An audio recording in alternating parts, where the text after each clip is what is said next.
Yeah, installing this wasn't tough. 6 screws. I used the Simpson Strong-Tie screws here. Hey, yeah, no cheese. The address placard that I want to make, we're using our address here. Font that I was happy with. In this case, it is Colo LP wide. And then I export this to an SVG file. Then I imported the SVG, so I'll show you the SVG file being imported.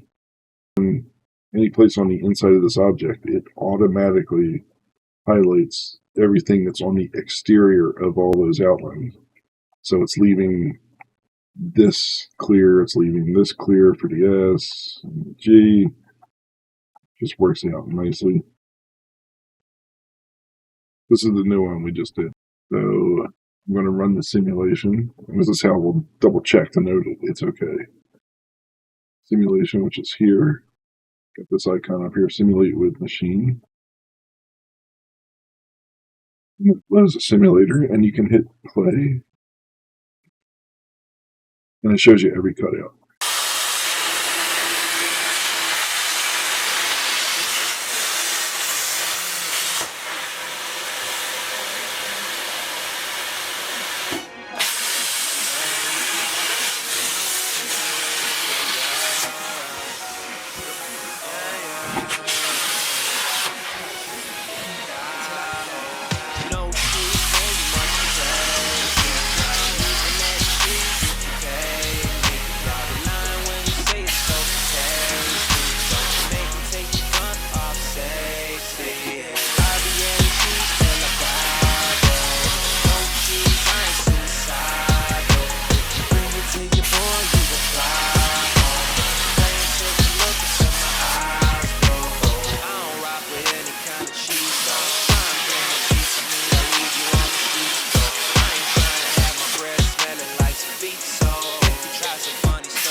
These signs that I cut out with a plasma cutter, I cleaned them up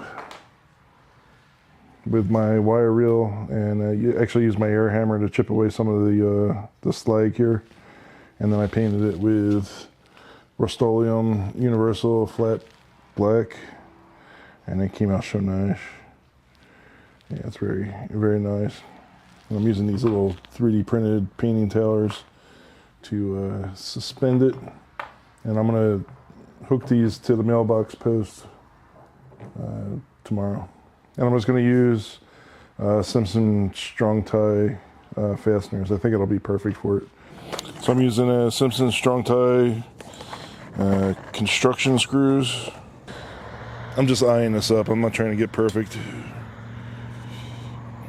So I'll do the center one at the top here, and then I can rotate it if I need to, slightly.